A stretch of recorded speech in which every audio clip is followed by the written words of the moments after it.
autumn is one of the best times all year to play golf. The climate is more temperate and courses are usually not as busy. A couple of weeks ago, I had the opportunity to visit one of my favorite places in northern Michigan. My wife and I had visitors spend the weekend and we gave them a tour of the best things to see along Lake Michigan. We like to start at Manistee on the eastern shore of the lake, which has one of the best beaches in the state.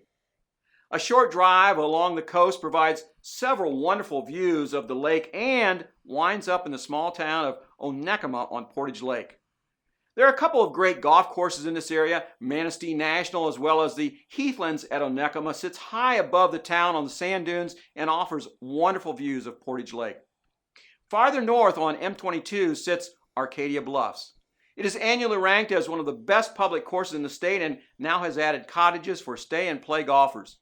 Plus, a second 18-hole course is in the works and should be ready for play in 2018. I should also mention a small country golf course that I like to play is Chestnut Hills. It has an old 9 and a new 9 across the road. On the new 9 holes, the owner built 4 of the finest golf holes that can be found on any golf course. And the price is pleasing to the pocket. Continuing north along the western coast of Michigan, Frankfort has some of the best golf to be found anywhere in the world. Crystal Lakes Golf Club is a treat. Crystal Mountain offers world-class skiing in the winter and a challenging test of golf in the summer months. Plus, the accommodations at Crystal Mountain will please the entire family. But the topper is the famed Alistair McKenzie Perry Maxwell design Crystal Downs. It opened for play in 1929 and is one of the most exclusive clubs in the nation. Since the 1930s, the homestead has been the resort of choice for visitors to northern Michigan. It sits just north of Frankfort and offers lodging of every type and style, plus the inn at the homestead is highly rated. It has a complete array of outdoor activities for the entire family. A 9-hole golf course, Mountain Flower, sits on the property, and highly acclaimed Manitou Passage is just a couple minutes away. Dave Pells also maintains a short game school at the homestead. Any trip to this part of the world would not be complete without a stop at Sleeping Bear Dunes. Rising over 400 feet above the lake, they are a natural wonder and kids of all ages enjoy frolicking on the steep slopes. A side trip into the small town of Glen Arbor will satisfy the shopping urges of the female population, while the locals favor burgers and long necks at Al's, plus the Boondocks offers dining for the entire family. September and October are the perfect time to visit northwest section of Michigan. I've just given a brief overview of the area here. In addition, Traverse City is a gem not to be missed. Plus, there are over 20 vineyards on the Leelanau and Mission Peninsulas that will satisfy wine lovers. For the more adventurous golfers, there are 2 nearby casinos for evening activities. Whether you want fine dining, a wine connoisseur's itinerary, water sports, or great golf, Northwest Michigan has it all. If anyone would like more information about this area, drop me an email at fred@back9mediagroup.com, back9 with the number 9, and I'll be happy to forward the links and help you with anything you may need. NWO Golf Links is published every month and delivered to your email inbox. A variety of golf writers offer their unique views on all aspects of golf. Travel, tips, information, health, exercise, equipment reviews, and much more are available in NWO Golf Links. Sign up for your free copy at nwo.back9mediagroup.com. Golf is not dead. The 41st Ryder Cup held at Hazeltine National Golf Club proved that the reports of golf's demise are grossly exaggerated. The Ryder Cup has become one of the biggest sporting events in the world and is anticipated by even non-golf fans. Here's my take on this year's Ryder Cup. Tuesday, the day that both the U.S. and European teams arrived in Chaska, Minnesota, they saw the course for the first time. 25,000 fans showed up for a brief glimpse of the players. Over 45,000 fans walked the course and cheered on the teams on Wednesday, the second day of practice. Thursday, the weather was beautiful and the crowd swelled to over 50,000. Most of them stuck around for the opening ceremony that didn't begin until 4 p.m. local time. The stage for the ceremony was set up on the practice range, and the huge throng covered the entire area to give it a feel of a Saturday afternoon Big Ten football game at nearby University of Minnesota. The teams, plus their significant others, marched in. The captains, Darren Clark and Davis Love III, introduced the participants as well. as the crowd cheered on their favorites and the pairings for the Friday morning foursomes were announced. Tony Jacklin and Jack Nicklaus took center stage for a recollection of their 1969 Ryder Cup concession at the Old Course. It has become the symbol of sportsmanship for all the players to emulate. Jack Nicklaus reminded both teams that long after the games were won or lost, the friendships forged between the combatants would be the thing they most remembered. Nicklaus also paid tribute to his longtime friend Arnold Palmer, who passed away at the age of 87 on the Sunday prior to the Ryder Cup. Over 450 full-size passenger buses were contracted to shuttle fans, media, and officials to and from Hazeltine each day. The traffic was so heavy after the ceremony leaving the course on Thursday, it took over 1 hour to traverse a journey that would normally take 25 minutes. The atmosphere on the first tee on Friday morning for the first foursome matches was electric. It actually raised the hair on your arms. The European fans sang and the Americans filled the air with chants of USA, USA. By 7 a.m., every seat was filled, but no one was sitting. The first fairway was ringed 7 deep, while the air was chill and damp with a slight fog covering the course. The weather did nothing to dampen the spirits of the fans, however, and even with the first tee surrounded with spectators, thousands more rushed to find vantage points and fill the stands on all the other holes around the course. The actual matches did not fail to impress. Although the U.S. squad got off to a fast 4-0 start in the first session on Friday morning, the Europeans had clawed their way back with 3 full points in the Friday afternoon 4-ball and won another 2.5 points on Saturday morning to get back with 1 point of the Americans. Perhaps fatigue was a factor for the Europeans, or the U.S.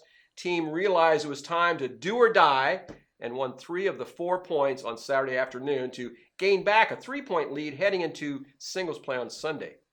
No one could argue that the American team was much deeper, and it showed on Sunday. Although Darren Clarke front-loaded his early matches with his best players, the best they could do was win 3 of the first 5 in the final 6 matches. The U.S. prevailed in 5 of them, with the last man picked, Ryan Moore, earning the deciding point for the U.S. team on the 18th green in his match with Lee Westwood. On Sunday, the first match on the course, Rory McIlroy and Patrick Reed put on one of the most entertaining matches that has ever been witnessed. Both men played superb golf, and showmen that they are, played to the crowd as well. For sheer quality of golf, Sergio Garcia and Phil Mickelson shot matching 63s in their match and carded a total of 19 birdies between them. The match went back and forth a total of 6 times, with neither man ever earning more than a 2-up lead. It was a match for the ages and ended in a tie. The Ryder Cup has become one of the largest and most highly anticipated athletic events in all of sports. With the news of retail golf outlets closing and club manufacturers dropping equipment lines, filling the newsprint and airwaves, it's exactly what the world needed to see. A friendly competition on a grand stage with enthusiastic fans cheering on every shot. The king may have died, but golf lives on. Speaking of the king, on Sunday, September 25th, golf lost an icon. Arnold Palmer loved golf and understood the complexity as well as the beauty of the game that he worked to master his entire life. A famous quote attributable to him goes, "Golf is deceptively simple and endlessly complicated. It satisfies the soul and frustrates the intellect. It is at the same time rewarding and maddening, and it is without a doubt the greatest game mankind has ever invented."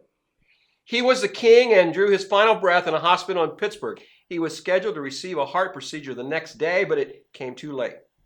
Palmer may have not been the best player ever, but he was by far the most important golfer in the history of the game. To say that Palmer achieved the American dream is a gross understatement. He rose from working class roots to winning major championships, leading his own army and hobnobbing with presidents.